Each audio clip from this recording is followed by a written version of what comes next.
I'm John Beaudin, part 2 of our interview with the great Steve Hackett, former Genesis guitarist. His new album is Genesis Revisited, Seconds Out, that famous Genesis live album. He was there. Check it out. Hey, I had no idea all these times we've talked, you had a Canadian connection. You had a Vancouver connection. Jericho Beach. Yes, absolutely. Hollywood Theater. That's like, just before you say anything, that's like 5 blocks from where I met my wife. Oh, wow. Well, it was Jericho Beach, which was 30 seconds from our front door. And it was the Hollywood Cinema at the time. Maybe it became the Hollywood Theater. I don't know. But I'm talking 1957. You know, it's a while ago now. Why did your parents move to? Why did your parents move there? What was the circumstances? I think my mother had a wild idea that she needed an adventure in her life, and it was that considered. She saw a Frank Sinatra movie, I think, called The 7-Year Itch or something, and for some reason that made her want to move. I don't really know, but she arrived. I fell in love with it instantly.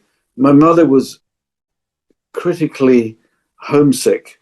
The moment she arrived, she realized she'd done the wrong thing, and it just kind of, it really messed with the family. You know, for my father, he spent, you know, a couple of extra years out there earning money to pay off debts, you know, and so it kind of, it broke us up as a family, temporarily, but I think the wounds went deep for my parents. For me personally, as a kid, you can imagine, after growing up in the concrete jungle of Pimlico in central London, with the power station as the view from my bedroom window, to suddenly there's a beach. I can play on a beach. And a nice beach. Many things. I just absolutely loved Canada. It was made for me, and yet it was not to be. So I went to school there, and but we came back after just a few months, and I was all set to you know, join Bryan Adams' band if I'd had a job, or Neil Young maybe. Yeah. If I'd have been maybe a little older. Yeah. And yeah, you know, yeah, hi there. Would have been a little tiny Joni Mitchell somewhere.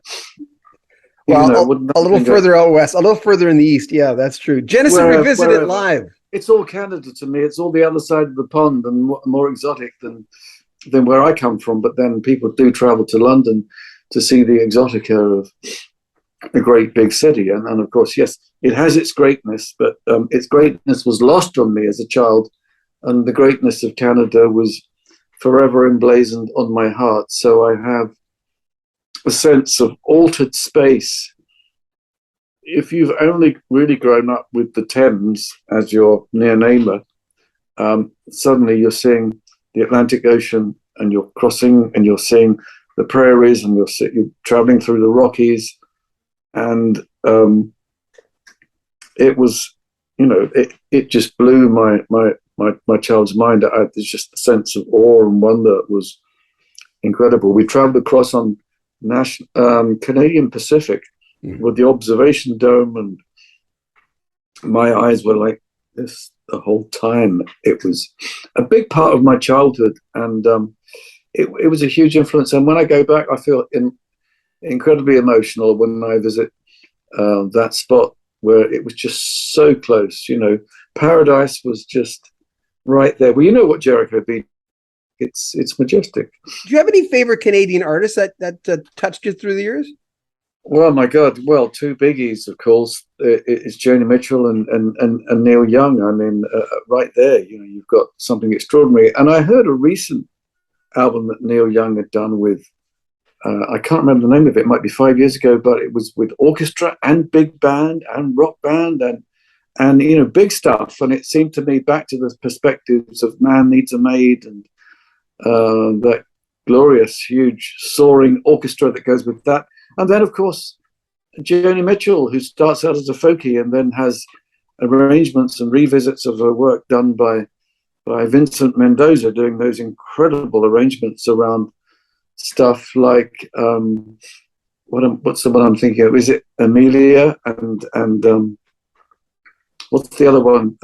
Anyway, those various there's various tracks, that really sound incredible with orchestra, and so you get the voice of youth and the voice of experience, but also the breadth of the orchestra, which drives it. Wonderful orchestral arrangements. So I'm a big orchestral junkie, and I like it when people revisit and have a rethink.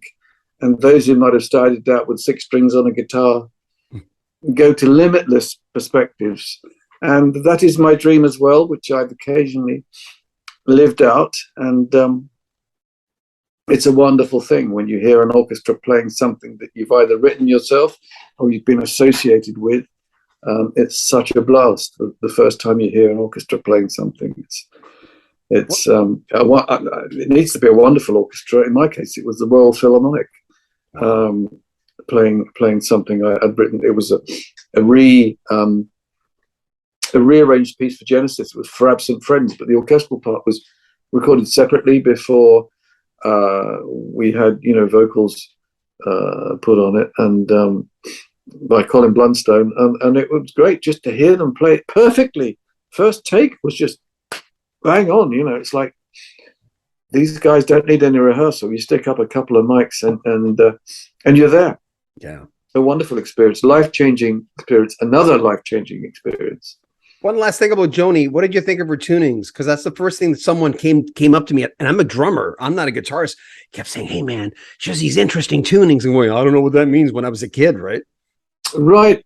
Well, that's interesting. I never slavishly followed that, but I had some tunings of my own, and I realized that, yes, by putting 2 fingers on, you could get that sort of, you could get that well-known subdominant that she would have had. And she's a fine guitarist. And Mike Rutherford and I used to say, well, she's an influence. There's something around about the time of Ladies of the Canyon, you're getting lovely guitar sounds. And when we were doing multiple guitar takes, we were looking for something like that, although we never really came close to that, because 12 strings are not going to sound the same as multiples of 6 strings. But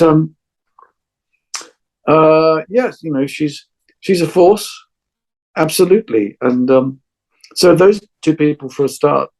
We'll have more from Steve Hackett the next few days. Make sure you comment on our videos, subscribe to our channel, and share our videos. Links to Steve Hackett in the top of the description. If you want to help the channel, there's Patreon links and PayPal links at the very top as well. Make sure to like the video.